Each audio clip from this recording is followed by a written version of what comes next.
So we're going to San Francisco today? That's right. I was going to say, let me know when you're in autonomous mode, then I could be less concerned about my safety. We have the only stack in the world that has a end-to-end That's right. AV stack, That's right. as well as a traceable, human-engineered That's AV right. stack. That's right. Which is very critical because, for end-to-end model, it's very difficult to verify. Basically, it's always safe, right? That's right. And the classical stack is developed based on the, let's say, protocol and the process. We know how to ensure safety software. Yeah, the thing that's a miracle about Alpamayo is that it does amazing things. Yeah. And it drives like a human. That's right. Because it's end-to-end, whenever there are things that needs to be improved, you know that you could back propagate that through the whole model and you'll improve it for sure. Yeah. I think the challenge, of course, is Alpamayo is as incredibly smart as it is, and it can reason about the circumstance. We don't know what it can't do. That's right, yeah. And so that's the challenge, and that's the reason why our classical stack is so incredibly important. That's right. The thing that's really great about Alpamayo and our stack is that I don't ever feel that Alpamayo would ever be allowed to do something that is out of distribution. And the reason for that is because our classical stack gets involved and prevents it from happening. Right.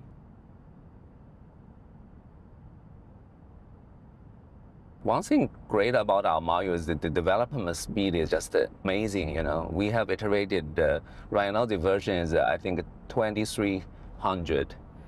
We labeled based on the number of iteration we have, essentially. And roughly speaking, we have, this is roughly over a year, right? So we have, in average, like 7 models being iterated every day. Obviously, not every single one of them make to the car. But because this process is, just imaging and trajectory out, there's the manual steps in between in the development process are just minimal. That's why we can iterate super fast. Well, the thing that's really great about end-to-end models is that whenever you're improving the model, because it's one giant model that's end-to-end. That's right. You're not going to fix one thing and break something else. The classical models, because there's so many different modules, you fix this one thing. The logic sometimes contradicts with each other. That's right. Yeah. And so it's so brittle, and you fix one thing, you're chasing cats and dogs around the table, and it's really hard. Most control systems, which are built the classical way, have the same problem. And it has so many steps. For example, right, today we actually gonna see speed bump, based on our module. If you think about how do you detect speed bump and react to it properly, you have to break into many, many steps, start from perception, and it have to be added in the word model, in the context fusion, and then basically you have to decide how early you have to slow down, by how much, and maybe even based on different speed bump, you have to do things differently. But with the end-to-end model, it just happens. Actually, we didn't even plan for it, just happened. Yeah, right. So it's pretty amazing. There's so many people building end-to-end models. Right. But I really think that it's the fusion of the two. Yes. That's revolutionary. That gives you Yeah. the superhuman, the amazing driving capability. And the safety. And the safety. That's right. Back to the model, actually, it does, because it's so big, right? Actually, we do see sometimes, when you try to address something, it have some, something else might get regressed. Right. So being able to establish a basically full-blown, very comprehensive, basically closed-loop evaluation, what we call CLE, is super critical.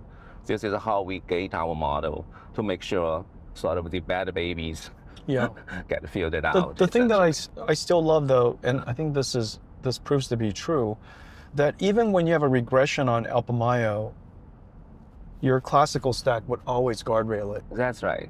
Actually, that's why basically, our development speed has been so good, because you always have a backup, essentially. That's right.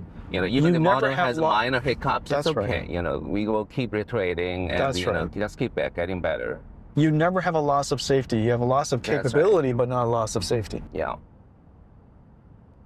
This is going to be so critical for our robotaxi when that happens. You know what I'm saying? That's right.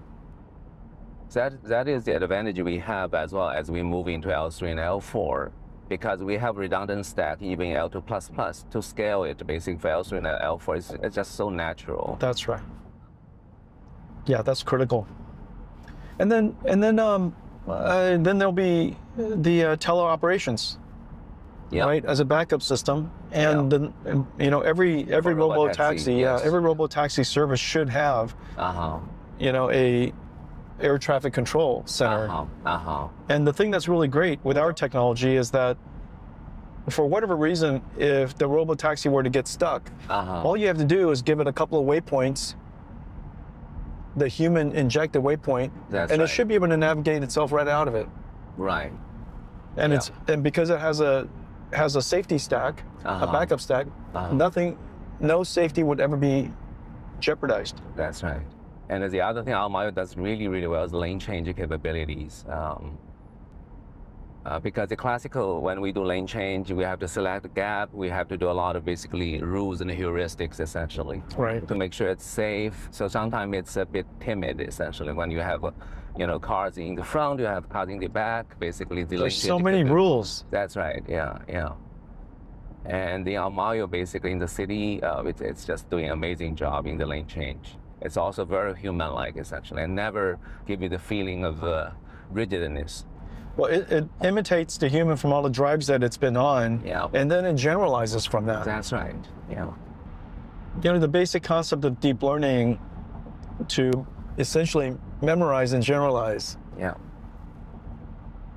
works just fine for a self-driving car.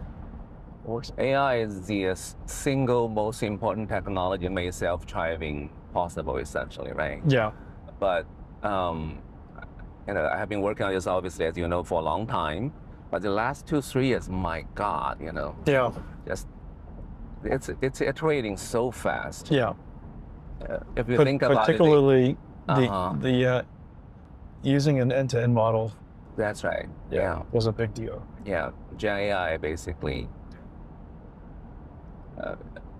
To some extent, you can think that the whole industry iterate on the first architecture, which is ML-based perception only, right, for 10 years. Yeah. And we made lots of progress. You know, robotaxi can be done that way. Yeah. But you know, over the last 3 years, we're iterating on. You know, we first bring end-to-end model. Now we're adding reasoning to it. It's really 2 generations in 3 years. The 2 fundamental technologies that we're building on top of. You know, so of course this end-to-end model architecture is revolutionary. But what differentiates us, and what's going to make it incredibly fast for us to deploy to get to level 3, 4, and level taxis, is the fact that we have a classical stack as a guardrail, as a safety system, and because we have a reasoning system.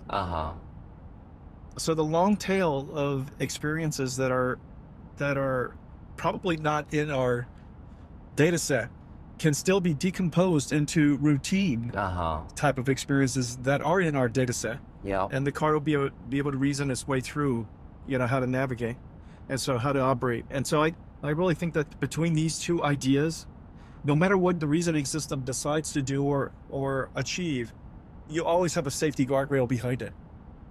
And so this iteration system that we have is going to move incredibly fast. The reasoning and guardrailing is going to be just revolutionary. That's right. All of our L2++ work, that entire flywheel, you know, collecting data on the road and you know, processing the data. Now we enhanced by basic Neurac and the Cosmos. Yeah, good job. Good job. Who knows what a human driver would have done? That's pretty good. Yeah, that entire flywheel is essential. Yeah. As I said, right, in the model side, you know, closed loop evaluation is so important. We're running essentially, you know, as you know, 2 million tests every day, and they are all pixel, basically, reconstruction of the world. It's just amazing, basically, how the technology evolves. Neurac is so great. Yes, that's right. It's so critical. And the Cosmos can be introduced as well. which we are working on basically to add Cosmos can cover the real rare corner cases, and also it can use to amplify the Neurac. Neurac is just reconstruction, but if you put Cosmos on it, it can change the background, change the weather. Yeah, you could up-res it. That's right. That's right. Exactly. Yeah. The combination of these technologies has really been revolutionary. Yeah. It's probably an accident here somewhere. Well, they really ought to get one of our cars. Look how beautiful it is. Here we are driving autonomously into San Francisco. You know, this interchange here always gives me a lot of anxieties because there's so many different highways, and you know, if you just miss one, you're going to be gone. You're going to be late for about 45 minutes. And so terrific to do this autonomously.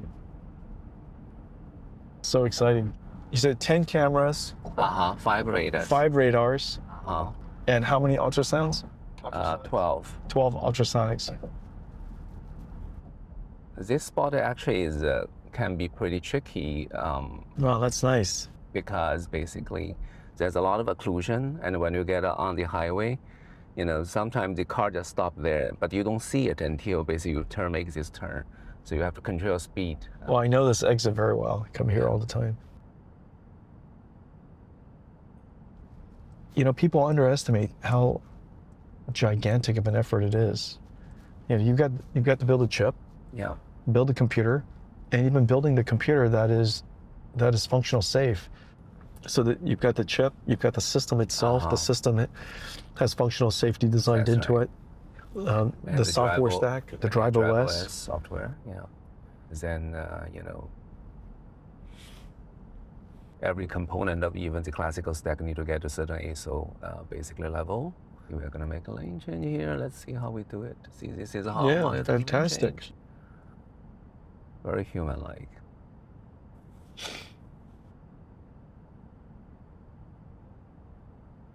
Yeah, that's so human-like, right? Yeah. Hard to describe in code. That's right. Yeah.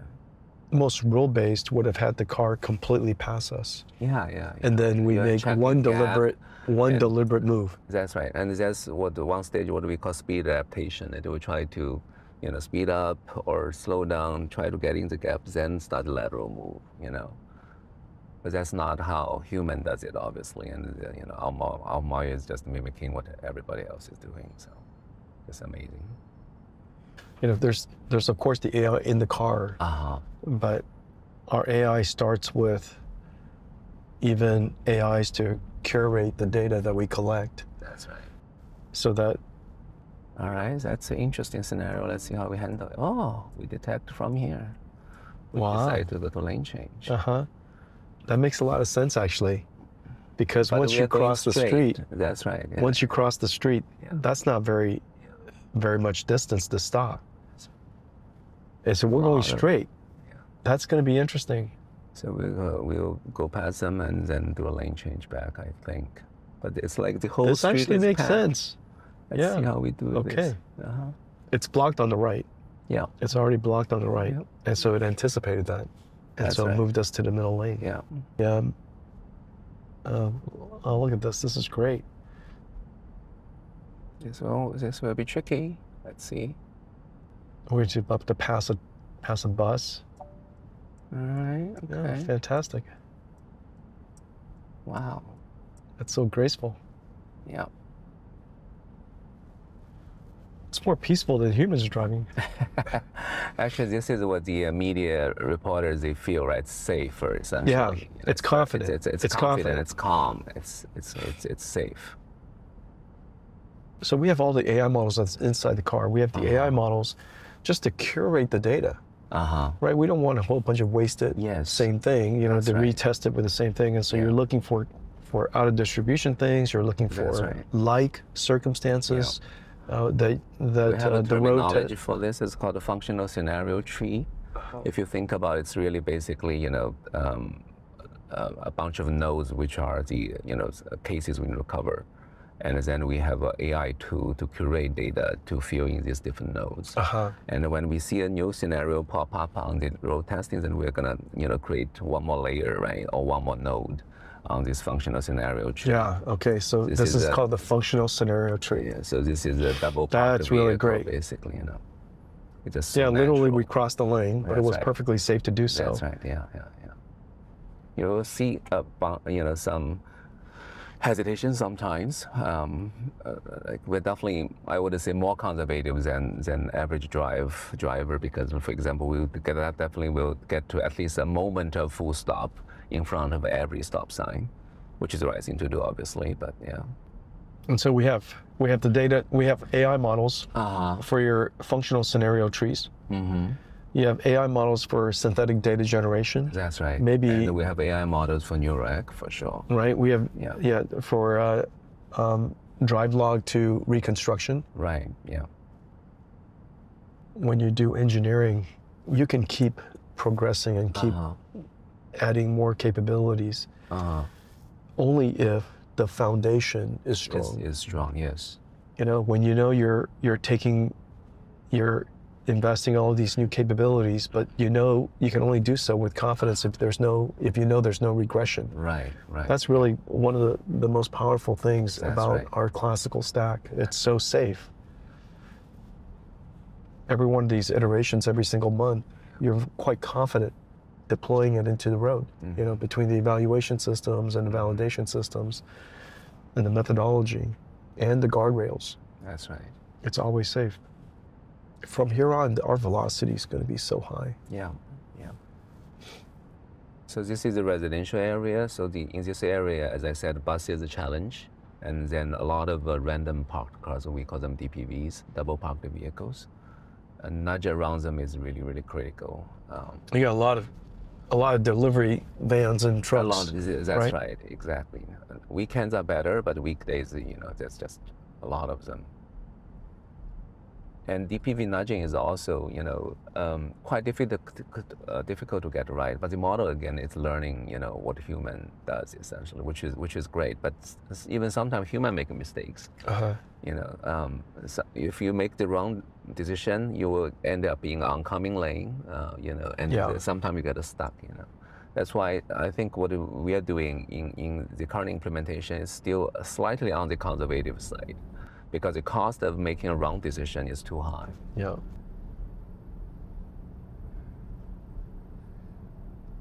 Safety first. Safety first, exactly. It's okay to get stuck essentially for a L2++ product. Yeah. Even exactly. I think it's okay. Yeah, that's right. Yeah. If the human's in the car. That's right. Right? Yeah.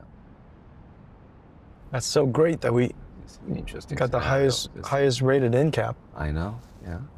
First time out, it's incredible. That's right. Okay, this is the right decision as well, because it's oncoming. Exactly. We're just patiently waiting, and human might be slightly faster, but I think I don't think so. All right. I think I would have done about the same.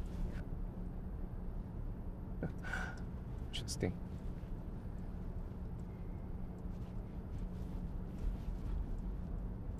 NCAP 2025, so rigorous, and the Europe NCAP, the standards are so high. Yeah. And we got the highest score. That's crazy. That's so exciting. I knew we were going to pass, but to get the highest score is really incredible. Yeah, it's again many years of hard work. Yeah. Which is also very important because all this work. But that's our safety guardrail. That's right. Will be translated into L3 and L4 capabilities. Not bad. This all image. Oh, wow. Excellent. That was a good speed bump. Oh, yeah. Okay. Oh, good move. Very nice. Yeah, makes sense. Yeah. So some people just drive right over a little pothole. I kind of drive around it personally. I think we haven't worked on it, but that's a very important feature to have, essentially, especially on highway, Yeah. If you don't avoid the potholes. But what do our drivers do? Our drivers? Yeah. Oh, you just mean, now you it would the data probably collection drivers. Yeah. I wonder what they do. I think they will get around it. Right? You think so? I don't know. Yeah, we can, but we can I would always, say just now. Hopefully, some of them do, and we can always select those data, in our fine tuning step, and we can also do reinforcement learning. Yeah. Reinforcement learning is very effective. Really have a more capable model, right? This is what we are working on for the next generation, right? I think reason is one thing, and having memory is very, very important. it will need less help from the classical stack. Yeah. It's so incredible that a billion parameter model can encode and, all of this. But I guess in the end, the question is for the car, looking at all these features, what are the salient features it needed to encode? It probably is not that much information. Right, yeah. But the salient features necessary to predict the trajectory is probably extremely small. That's right. We see a lot in the world, so we are impressed by the amount of information, but how much of it does really necessary to contribute to trajectory prediction is probably very, very small. Very small, yes.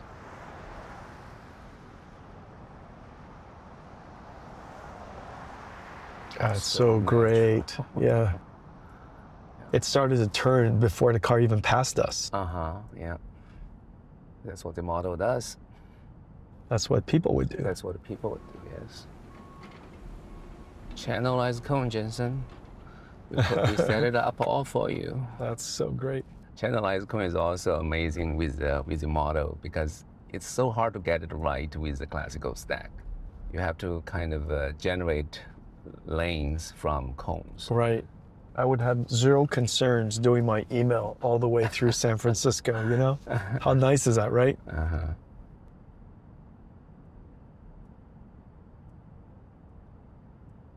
Nice. Very nice. Wow, what a great drive. The Alpamayo AV stack drives very much like a human. It imitated a human and generalized incredibly to all these different scenarios. And the classical AV stack gives us the safety guardrails that has been fine-tuned and tested, and with all of the engineering rules that have been put into it, gives us incredible safety. And so when we were driving, the two of us were just talking, enjoying San Francisco, and it was just incredible. This is the way transportation should be like. That's right. 100% comfortable, 100% confident, and completely revolutionary.